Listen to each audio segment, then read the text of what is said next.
அவர் ஒன்றும் இந்திய அணியோட முன்னாள் சேர்மன் பையன் கிடையாது. வெறும் 23 வயசு தான் ஆகுது. உங்களோட வியூஸ்க்காக அவர் மேலே எதுக்காக இப்படி ஒரு வன்மத்தை கொட்டி தீக்குறீங்க அப்படின்னு பல கேள்விகளை எழுப்பியிருக்காரு கௌதம் கம்பீர் ஒரு இந்திய வீரருக்கு ஆதரவா. அவர் யாரை எதிர்த்து இந்த கேள்விகள் எல்லாத்தையும் கௌதம் கம்பீர் முன் வச்சாரு அப்படிங்கிறதா இப்போ நம்ம பார்க்க போகிறோம். நம்ம எல்லாருக்குமே தெரியும், இந்தியா மேற்கிந்திய தீவுகள் அணிகளுக்கு இடையிலான 2 போட்டிகள் கொண்ட டெஸ்ட் தொடர் முடிவுக்கு வந்திருக்கு. இதுல இந்திய அணி 2-0 அப்படிங்கிற கணக்குல வெற்றியையும் பதிவு செஞ்சு கோப்பையும் வசப்படுத்தி இருக்காங்க. இந்த போட்டிகளுக்கு அப்புறமா செய்தியாளர் சந்திப்பு ஒன்று நடந்தது. அதுல இந்திய அணி சார்பில் தலைமை பயிற்சியாளரான கௌதம் கம்பீர் கலந்துக்கிறாரு. இந்திய அணியை பத்தி நிறைய விஷயங்கள் அவர் ஷேர் பண்றாரு. குறிப்பா விராட் கோலி, ரோஹித் சர்மா பத்திலாம் அவர்கிட்ட கேள்விகள் முன்வைக்கப்படுது. அதுல ரொம்பவே முக்கியமானது என்ன அப்படின்னு பார்த்தோம்னா, 2027 ஒருநாள் உலகக்கோப்பைக்கான அணியில இவங்க 2 பேரும் இடம் பிடிப்பாங்களா அப்படிங்கிற கேள்விதான். அதற்கு கௌதம் கம்பீர் கொடுத்த விளக்கம் என்ன அப்படின்னு பார்த்தோம்னா, இன்னும் 2.5 ஆண்டுகள் இருக்கு அந்த உலக கோப்பைக்கு. இப்போதைக்கு அவங்க ஆஸ்திரேலியாவுக்கு எதிரான தொடர்ல பங்கேற்க இருக்காங்க. அதுல நல்லா பண்ணட்டும், காலம் அதுக்கு பதில் சொல்லும் அப்படிங்கிற மாதிரி சொல்லி முடிக்கிறாரு. அதற்கப்புறமா ஹர்ஷித் ராணாக்கு நீங்க ஃபேவரா செயல்படுறீங்க அப்படின்னு உங்க மேல ஒரு விமர்சனம் முன்வைக்கப்படுதே, அதை நீங்க எப்படி பாக்குறீங்க அப்படின்னு ஒரு கேள்வி எழுப்புறாங்க. இங்கதான் கௌதம் கம்பீர் பயங்கர கடுப்பாகிறாரு. ஏன்னா ஹர்ஷித் ராணாவை பொறுத்த வரைக்கும் பார்த்தோம் அப்படின்னா, கொல்கத்தா நைட் ரைடர்ஸ் அணி மூலமா தான் கௌதம் கம்பீருக்கு பரிச்சயமான ஒரு நபரா மாறுறாரு. ஏன்னா ஹர்ஷித் ராணா கொல்கத்தா நைட் ரைடர்ஸ் அணிக்கு விளையாடுற காலகட்டத்தில் பார்த்தோம் அப்படின்னா கௌதம் கம்பீர் அந்த அணியோட மென்டாரா இருக்காரு. இது எப்ப அப்படின்னு பார்த்தோம்னா 2024 சீசன்ல.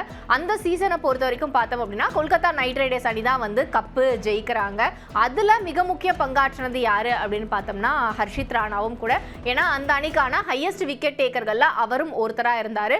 குறிப்பா இறுதி போட்டியில அவரோட பெர்ஃபார்மன்ஸ் அப்படிங்கிறது அந்த அணிக்கு ரொம்பவே கை கொடுத்த ஒன்னா இருந்தது. ஸோ அதனால கௌதம் கம்பீரோட செல்ல பிள்ளைகள்ல ஒருத்தரா ஹர்ஷித் ராணாவும் பார்க்கப்பட்டாரு.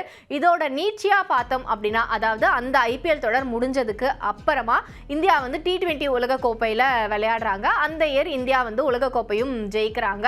அதோட இந்திய அணியோட தலைமை பயிற்சியாளரான ராகுல் டிராவிட்டோட பதவி காலமும் முடிவுக்கு வருது. அது மட்டும் இல்லாம விராட் கோலி, ரோஹித் சர்மா, ஜடேஜா இவங்க 3 பேருமே T20ல இருந்து ஓய்வையும் அறிவிக்கிறாங்க. ஸோ அதனால நிறைய வேகன்சி இந்திய அணியில உருவாகுது. அப்பதான் கௌதம் கம்பீர் இந்திய அணியோட தலைமை பயிற்சியாளராகவும் என்ட்ரி கொடுக்குறாரு. உடனே நிறைய யங்ஸ்டர்ஸை கொண்டு வர போறேன் டீமுக்குள்ள. 3 ஃபார்மேட்டுக்கு 3 டிஃப்ரெண்ட் டீம்ஸை நான் உருவாக்க போறேன். குறிப்பா ஐபிஎல்ல நல்லா பெர்ஃபார்ம் பண்ண போறவங்களுக்குலாம் இந்திய அணியில வாய்ப்பு கிடைக்கும் அப்படிங்கிற மாதிரி நிறைய வாக்குறுதிகளை அள்ளி தெளிக்கிறாரு. இவர் தலைமை பயிற்சியாளராக பொறுப்பேற்றதுக்கு அப்புறமா நடக்கக்கூடிய தொடர்கள்ல தொடர்ச்சியா ஹர்ஷித் ராணாவுக்கு வாய்ப்பு அப்படிங்கிறது வழங்கப்பட்டது. குறிப்பா சொல்லணும் அப்படின்னா, ஜிம்பாப்வேக்கு எதிராக இந்தியா T20 தொடர் ஒன்று விளையாடினாங்க. அதுல தான் முதல் முறையா ஹர்ஷித் ராணாவோட பெயர் அப்படிங்கிறது இந்திய அணியில இடம்பெறுது. ஆனா அந்த தொடரை பொறுத்த வரைக்கும் அவர் டெபியூ ஆகவே இல்லை இந்திய அணிக்கு. இது எதற்காக அப்படின்னு எல்லாரும் சொல்றாங்கன்னா, அந்த ஆண்டு ஐபிஎல்ல ஒரு ரிட்டென்ஷன் உருவாகுது. ஐபிஎல்லோட மெகா ஏலம் நடந்ததுல. ஸோ அந்த சமயத்துல ஹர்ஷித் ராணா ஒருவேளை இந்திய அணிக்கு டெபியூ ஆயிட்டாரு அப்படின்னா அன்கேப்டு பிளேயரா கொல்கத்தா நைட் ரைடர்ஸ் அணியினால இவரை தக்க வைக்க முடியாது. அவருக்கு ஒரு பெரும் தொகையை கொடுக்க வேண்டியதா இருக்கும். ஸோ கொல்கத்தா நைட் ரைடர்ஸ் அணிக்கு மறைமுகமாக உதவி செய்யறதுக்காக தான் ஹர்ஷித் ராணாவை டெபியூ பண்ணாம கௌதம் கம்பீர் வச்சிருந்தாரு அப்படின்னு சொல்லப்படுது. இதை ஊர்ஜிதப்படுத்தும் விதமா இன்னொரு விஷயமும் நடக்குது. அதாவது இந்த ரிட்டென்ஷன் பிளேயர்ஸோட லிஸ்ட் அப்படின்னு பார்த்தோம்னா இது 2024 நவம்பர் 1ஆம் தேதி வெளியாகுது. அதற்கப்புறமா இந்தியா ஆஷஸ் தொடர்ல விளையாடுறாங்க. இது எப்ப நடக்குது அப்படின்னு பார்த்தோம்னா அதே ஆண்டுல நவம்பர் 24ஆம் தேதி அந்த தொடர் நடக்குது. அந்த தொடர்ல முதல் போட்டியில தான் ஹர்ஷித் ராணா இந்திய அணிக்காக டெபியூ ஆகிறாரு, அதுவும் டெஸ்ட் கிரிக்கெட்ல. ஸோ அந்த வகையில் பார்த்தோம் அப்படின்னா இது கௌதம் கம்பீரோட ஒரு மாஸ்டர் ஸ்ட்ரோக். அதுவும் கொல்கத்தா நைட் ரைடர்ஸ் அணிக்காக அப்படின்னு பார்த்தாங்க. அதற்கு அப்புறமா பார்த்தோம்னா தொடர்ச்சியாக இந்திய அணியோட எல்லா ஃபார்மேட் ஆஃப் கிரிக்கெட்லையும் இவருக்கு வாய்ப்புகள் வழங்கப்படுது. குறிப்பாக சொல்லணும்னா இந்தியா அடுத்ததாக விளையாட இருக்கிற ஆஸ்திரேலியாவுக்கு எதிரான ஒரு நாள் தொடருக்கான இந்திய அணியில் ஹர்ஷித் ராணாவோட பெயர் அப்படிங்கிறது இடம்பெற்றிருக்கு.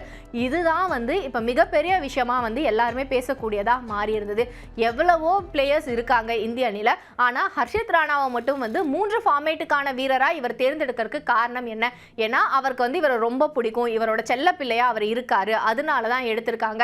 அந்த அளவுக்கு வந்து ஒரு திறமையான வீரர் எல்லாம் இல்ல ஹர்ஷித் ராணா அப்படின்னு கிருஷ்ணமாச்சாரி ஸ்ரீகாந்த் ஓப்பனாவே வந்து பேசி இருந்தாரு. இவரோட எஸ்மனா வந்துட்டு ஹர்ஷித் ராணா இருக்காரு, அதாவது என்ன சொன்னாலும் ஓகே நான் பண்றேன் அப்படிங்கிற மாதிரி, அதனால தான் வந்து அவரை எடுக்கிறாங்க அப்படின்னு சொல்லியிருந்தாங்க. இன்னொரு இடத்துல அஸ்வின் கூட சொல்லும்போது 150 கிலோமீட்டர் வேகத்தில் பந்து வீசக்கூடியவர் அப்படிங்கிறதுக்காக ஹர்ஷித் ராணாவை எடுக்கிறாங்கன்னா அவரால் எல்லா நேரமும் வந்து அப்படியே இருக்க முடியுமா? இது வந்து தேவையில்லாத ஒரு பேர்டனை தான் அவருக்கு உருவாக்கும் அப்படின்னு சொல்லியிருந்தாங்க. ஸோ இந்த விமர்சனங்களுக்கு எல்லாத்துக்கும் முற்றுப்புள்ளி தரும் விதமாக தான் இன்னைக்கு நடந்த செய்தியாளர் சந்திப்பில் பேசும்போது கௌதம் கம்பீர் கொஞ்சம் காட்டமாகவே வந்து பதிலளிச்சிருந்தாரு. அதில் அவர் சொன்ன மிக முக்கியமான விஷயம் என்ன அப்படின்னு பார்த்தோம்னா, இவர் ஒன்றும் வந்து ஃபார்மர் சேர்மனோட பையன் கிடையாது அப்படின்னு. இது எந்த மாதிரி நம்ம எடுத்துக்கிறாங்க அப்படின்னு பார்த்தோம்னா, கிருஷ்ணமாச்சாரி ஸ்ரீகாந்துக்கான ஒரு டைரக்ட் பதிலாக தான் வந்து இதை பார்க்குறாங்க. ஏன்னா கிருஷ்ணமாச்சாரி ஸ்ரீகாந்த் வந்து பிசிசிஐல பல்வேறு பதவிகளில் இருந்திருக்காரு. அது மட்டும் இல்லாமல் ஐபிஎல்ல அவரோட பையனான அனிருத்தா ஸ்ரீகாந்த் சென்னை சூப்பர் கிங்ஸ் அணியில் இடம்பெற்றிருந்தாரு. அதற்கு ஸ்ரீகாந்தோட இன்ஃப்ளூயன்ஸ் தான் காரணம் அப்படின்னு தொடர்ச்சியாக சொல்லப்பட்டு வந்தது. ஸோ அதை வந்து குறிப்பிடும் விதமாக தான் இவர் வந்து ஒரு ஃபார்மர் சேர்மனோட பையெல்லாம் கிடையாது அப்படின்னு சொல்லியிருக்காரு. அது மட்டும் இல்லாமல் இந்த விஷயத்தை வந்து அவர் ஒரு சமூக வலைதளத்தில் தான் வந்து ஷேர் பண்ணியிருந்தாரு ஸ்ரீகாந்த். ஸோ உங்களோட சமூக வலைதள பக்கங்களோட வியூஸுக்காக வந்து நீங்கள் என்ன வேணாலும் ஒருத்தரை பற்றி பேசுவீங்களா? இன்னைக்கு இவங்களை பற்றி பேசுகிற ஒருத்தர் நாளைக்கு உங்களோட குழந்தைங்களை பற்றியும் பேச தான் செய்வாங்க. அந்த பையனுக்கு பாவம் வெறும் 23 வயசு தான் ஆகுது. ஒரு பெரிய பேக்ரவுண்டில் இருந்து வந்த பையன்லாம் கிடையாது, ரொம்ப சாதாரணமான ஒரு குடும்பத்திலேருந்து வந்த பையன். இன்னைக்கு அந்த குழந்தை என்னவா இருக்கோ அது எல்லாமே வந்து அவரோட உழைப்பின் மூலமாக அவருக்கு கிடைச்சது. இதை தயவு செஞ்சு கொச்சைப்படுத்தும் விதமாக யாருமே பேசாதீங்க அப்படின்னு காட்டமான ஒரு பதிலை கொடுத்துருக்காரு கௌதம் கம்பீர். இதன் மூலமாக ஒரு பக்கம் பார்த்தோம் அப்படின்னா ஹர்ஷித் ராணாவுக்கு கௌதம் கம்பீரோட சப்போர்ட் வந்து முழுமையாக இருக்குது அப்படின்னு தெரிஞ்சாலும், இன்னொரு பக்கம் பார்த்தோம்னா இதற்கு முந்தைய ஒரு செய்தியாளர் சந்திப்புலையும் வந்து கௌதம் கம்பீர் இன்னொரு விஷயத்தை வந்து குறிப்பிட்டிருந்தாங்க. அது என்ன அப்படின்னு பார்த்தோம்னா, கேப்டன் சுப்மன் கில் தொடர்பான கேள்வி.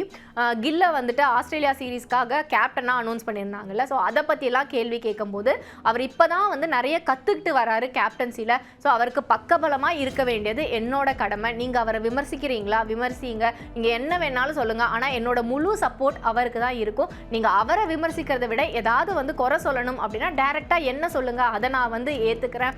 ஏன்னா இன்னும் அவர் வந்து பக்குவப்பட வேண்டியது நிறைய இருக்குது. அவர் வந்து ட்ராவல் பண்ண வேண்டிய தூரம் அப்படிங்கிறதும் இந்திய கிரிக்கெட் அணியில் ரொம்ப தூரம் இருக்குது. ஸோ இப்போவே வந்து கடும் விமர்சனங்களுக்கும் அழுத்தத்துக்கும் அவரை ஆளாக்காதீங்க அப்படின்னு சொல்லியிருந்தாங்க. அதுக்கு எல்லா பிளேமே எடுத்துக்கணும்னா அதை நான் எடுத்துக்கிறேன் அப்படின்னும் கௌதம் கம்பீர் சொல்லியிருந்தாரு. இப்போ ஹர்ஷித் ராணா விவகாரத்திலையும் வந்து இதே வார்த்தைகளை தான் கௌதம் கம்பீர் திரும்பவும் சொல்றாரு. உங்களுக்கு விமர்சனம் பண்ணணும்னா நீங்க என்ன விமர்சனம் பண்ணுங்க, ஏன்னா அதை எப்படி ஹேண்டில் பண்ணணும்னு எனக்கு தெரியும். ஆனா ஒரு 23 வயசு பையனை போட்டு இப்படியெல்லாம் நீங்க வந்து ட்ரால் பண்ணிட்டு இருந்தீங்கன்னா அது வந்து மனரீதியா அந்த பையனை எந்த அளவுக்கு பாதிக்கும்னு யோசிச்சு பாருங்க அப்படின்னு ரொம்ப தெளிவான ஒரு விளக்கத்தை வந்து கௌதம் கம்பீர் கொடுத்திருக்காங்க. இது வந்து கிருஷ்ணமாச்சாரி ஸ்ரீகாந்த் பத்தின விவகாரம் அப்படிங்கறனால கூடிய சீக்கிரத்திலே இதற்கான எதிர்வினையும் வரும் அப்படின்னு எதிர்பார்க்கப்படுது. ஏன்னா நிறைய விஷயங்கள் வந்து கிருஷ்ணமாச்சாரி ஸ்ரீகாந்தை பத்தி யாராவது பேசினாங்க அப்படின்னா உடனுக்குடனே அதுக்கு வந்து அவரும் பதில் கொடுத்துருவாரு. ஸோ அப்படி இப்போ கௌதம் கம்பீர் இன்டைரக்டா வந்து அவரை விமர்சிக்கும் போது அவரு என்ன பதில் சொல்ல போறாரு அப்படிங்கிற ஒரு எதிர்பார்ப்பு உருவாகி இருக்கு.